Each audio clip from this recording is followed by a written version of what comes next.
If we look around, nature teaches us 1,000 lessons. But that one lesson which really touched my heart is that from the tree. There is a beautiful shloka which compares a tree to a great saint, which was taught to us by Puja Gurudev, and it says, Chaya manyasya kurvanti tishthanti swayamatape phalanyapi pararthaya vrikshaha satpurusha iva. The two important lessons that we need to learn and imbibe from this shloka is one of selflessness.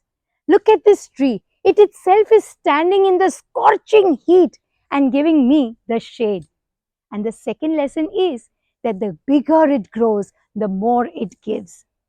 Sant Surdas also got inspired by the virtues of the tree and composed a beautiful bhajan, which is धूप सहत अपने सिरों पर और को छाया करे